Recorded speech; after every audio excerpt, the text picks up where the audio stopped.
Yes, sir! Welcome to Under the Hood Sports. I'm your host with the most, Johnny Hill. Hey, man, and if you don't know me, you really should know me, man. Hey, I got one of my first, let me first say this, man. I'm proud of my brother, man. My boy Quindell, he plays for the Chicago Bears, man. And he just had his first rookie season, man, and that's a blessing. Shout out to my brother, man. And also, he's an Under the Hood Sports original member. When I say he's an original member, bro, he was really messing with me before all of this stuff really started happening, man. And he watched me grow, man, from audio to this to that in the future, man. Yeah. Shout out to my brother, man. Hey, Quindell, how you doing, man? I'm good, man. I'm blessed. Appreciate you for having me on, man. You know, it's always a good time when we link up and you're on the podcast, man. Appreciate you for having me on. Man, as a normal man, like I said before, man, I'm proud to see everything that you're doing, man, because you really doing your thing, man. And bro, you really are inspiration to a lot of the young cats out here, man, who trying to get to where you at. But man, let's just dive deep into it, man. Let's dive deep, man. After your Memphis career, for the people who don't know, because I did document, I really been covering Q's whole career, man, since I have known him, man, from his junior year to senior year, and now to his rookie year. Quindell, last time we really talked, you were getting prepared for this moment, man. Mm-hmm. You were getting prepared for this opportunity that you went on. And how does it feel, man? How did it feel, right, to sign your first contract with the NFL and sign with the Los Angeles Rams, man? How did that feel, man?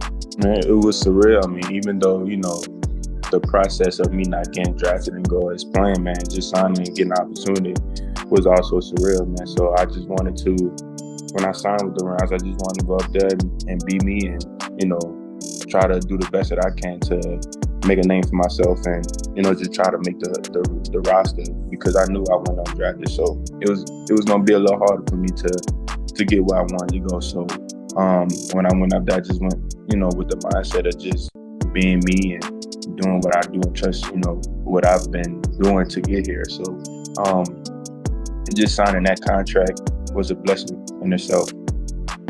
Quindell, how was it, man, to come from Memphis, Tennessee to Los Angeles, California, man? How different was the culture, everything, man? Was it night and day? Because, LA is real diverse, so you see a lot of diversity within LA, which is I think it's a great thing, because you see so many different cultures. LA, you have a lot of tacos and taco trucks, and I also went to a couple of festivities while I was up there as well. Just it was called Black on the Block, and it was a little black cultural thing, and it was good, man. Just seeing all the things out there, just experiencing it. I didn't get to see all of LA, but just being out there and experiencing LA itself was good, because I kind of always wanted to go to LA for a little bit, but just seeing it for itself coming from Memphis was good itself too. Okay, Quindell, let's transition. Okay, man, how did it feel, right, to see that Quindell Johnson jersey, that Johnson on the back of your Rams jersey, man? And it was crazy. I ain't gonna lie, it was crazy just seeing that on the back of my jersey, man. Just seeing my last name, you dream and stuff like that. Just the little things like that, man. It's crazy. It's surreal. It's a blessing to see that and get that opportunity to have your name on the back of that jersey, and just me knowing my last name and who I want to represent as well. So I just want to make a good statement for myself, and with that Johnson on the back of the jersey. Yes, sir. Hey, let's keep going, man, because that's amazing, man. Really, to have your name, because you living your childhood dream. Yeah. And when speaking on your childhood dream, let's talk about your first preseason game, man. How did it feel, man? Man, that was crazy. Just just stepping out on the field for the first time. I was a little nervous because I had it's a different stage of my life, but at the end of the day, I'm still playing football, so I had to get that in my mind. But I took in the moment though, because everybody don't get this opportunity that I have, man. And everybody wants to be in a position I am, so I did have to take that in consideration and take in the moment that I had for myself, just to be like, dang, this, I'm really doing something a lot of people want to do, and I worked hard to get here too. So I just want to take that in for a little bit, but then I had to come back to reality and realize it's just football. You know what I'm saying? You still playing football. You still, you've been doing this your whole life, so nothing should change.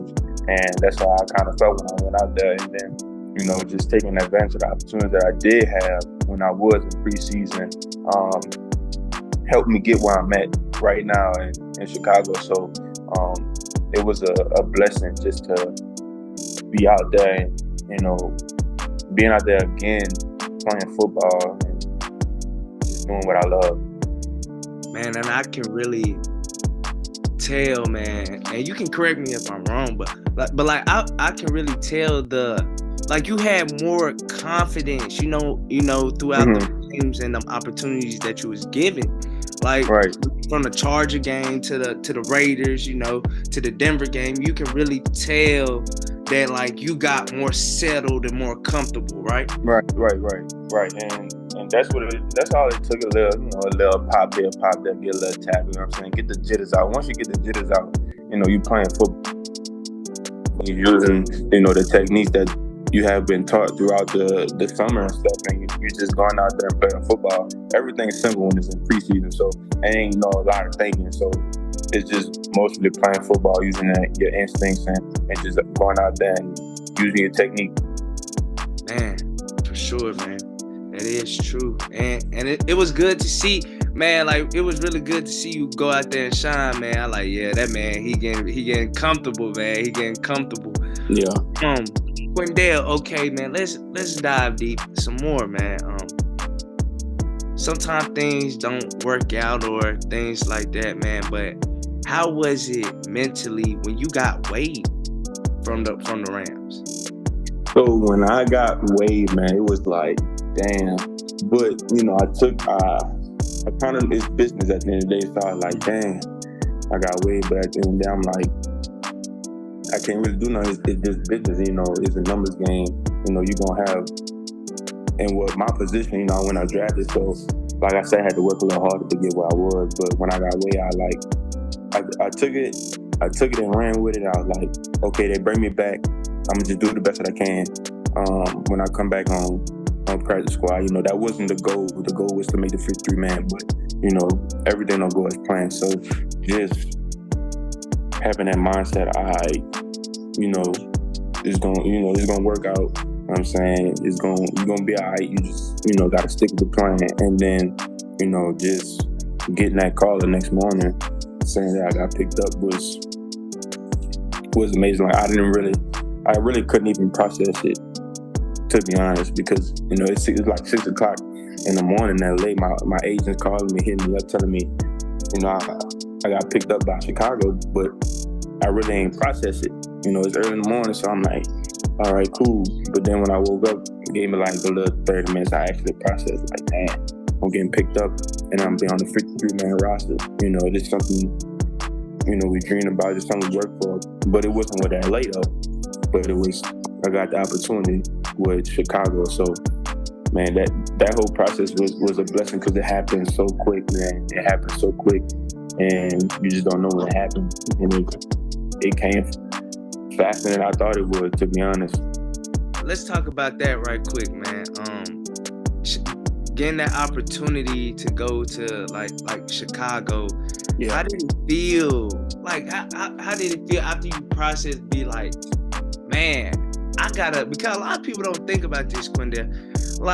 You gotta go from LA to drop everything what you got going from LA. Now you going to Chicago, man. What was that process and that transition to go from LA to Chicago? So, we was living in a hotel I was living in a hotel for majority of my time in LA. So, when I got the call, I had to hurry up and pack. I left like a lot of the LA stuff in the hotel because I'm like, okay, I'm going to a new team. I don't need that. So I just kind of left most of that in the hotel. And that same day they called me was the same day I came to Chicago. So it was like a quick process. Like everything came quick, and it's like right before the first game too. So I came up here. I was in a hotel, and I only had the hotel for a certain amount, and then they gave me a rental car, and I only had that for a certain amount. So doing that, and trying to settle in, just having my mom help me out. She was a big help, just trying to find an apartment, just get settled, get furniture. Like it was all a big change for me, and it was a good change though. It was a good change. It came, even though it all came quick, it was a good change for me. And, just having that help, from my mom and everything really helped me out transition from LA to Chicago. How important was your support system for you going into your rookie year? Your family being there for you during your rookie year, during the highs and lows? It was important. Family is everything to me within itself. So, and I knew they was gonna have my back, no matter what the circumstance was. Just them being there, they came to a couple games, and just having that support within itself keeps my mind going, and so it keeps my mind at ease, and just make me go a little harder for them, because that's what I do. Even though I do it for myself, I do it for them too, because that's my name on the back of that jersey. So just having that support system throughout the year was real big, especially my first year, because I knew I was gonna go through a lot of ups and downs, and all that other stuff. But just having them support me was big in itself. For sure, man. Quindell, let's talk about this, man. You getting your first INT, man, against the Kansas City Chiefs, man. How did that feel, man? It was like when it happened, I was like, dang, I really just got an interception. I ain't feel this in a minute. It was like, but I got my first NFL interception, so it was like, dang. But then again, the outcome wasn't the outcome we wanted though. But then again, I still got, an interception is an interception at the end of the day. So I was excited, man. But I think once I get that real game rep interception, break on something, I probably won't be satisfied. But just having that first one under my belt was, a blessing within itself. For sure, man. You mentioned it a little bit before, the ups and downs, man. What was a low moment in your rookie year, man?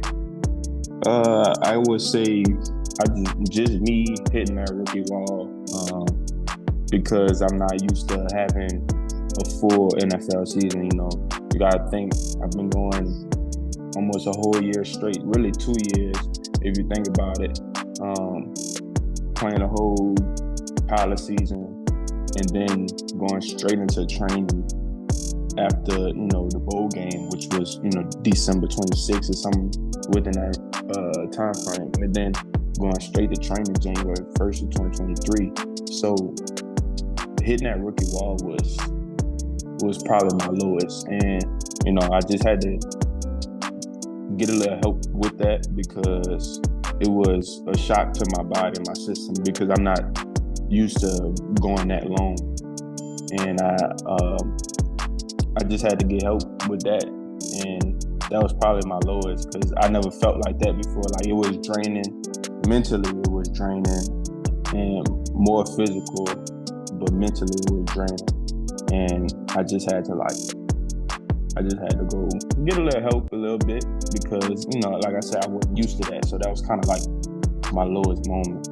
And once I talked to the people at the facility and stuff, I was good after that. But my lowest moment was me hitting that rookie wall, because it was just everything was so repetitive, and now it's a job, but you're there a little longer than you usually would be. For sure, man. Okay, we talked about the low moment, but let's talk about the high. What was the highest moment of your rookie year? My highest. I had a lot of great moments. Just me going back home and getting a tackle on kickoff, even though it's a kickoff tackle. Shit, I was home. It was my birthday. My family was in the stands, so that's probably one of my highest moments of my rookie year. Man, that's amazing, man. Okay, Q. Let's talk about it, Q. What moment in your rookie season made you feel like this is really the NFL? I would say it was either preseason or just when I got, I wouldn't say I kind of got thrown in, but it happened so quickly when I played my first official game in Tampa.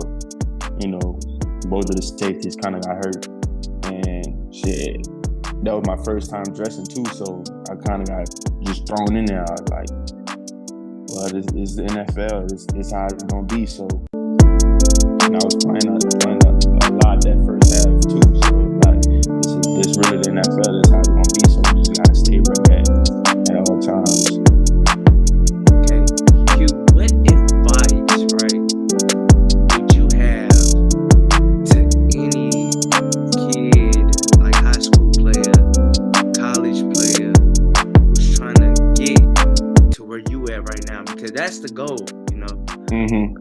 But what advice do you have to any young man out there who's trying to get to where you're trying to go? Man, everybody have a different journey. Everybody don't have the same story. And my whole thing with my journey was just kind of staying the course and just keep my head forward, not worrying about what the next man do, because everybody has their own path. So just staying on your path, doing the right things, making connections, getting help, and just being you, and just continue to have that great mind and work ethic. I feel like it's gonna continue to get you on the right path, and hopefully get to where I'm at. Like I said, everybody have a different path. Everybody have their different ways and how they want to go about things. But that's just me personally, how I feel, how you want to get there. For sure, man. And Q, with Under the Hood Sports, this is a must. Goals. Because I feel, and you know this, if you don't have a goal, where are you going? And that's important for us as young men especially, to have a goal, have a direction in life where we're going. So Q, what are 3 goals you got for yourself, man? It could be on the field, off the field, no matter what. What are 3 goals you got for yourself? Me, this year, I wanna invest more. Like this is gonna go into my second year, so I do want to invest more. I do want to get on the field. Man, my third one.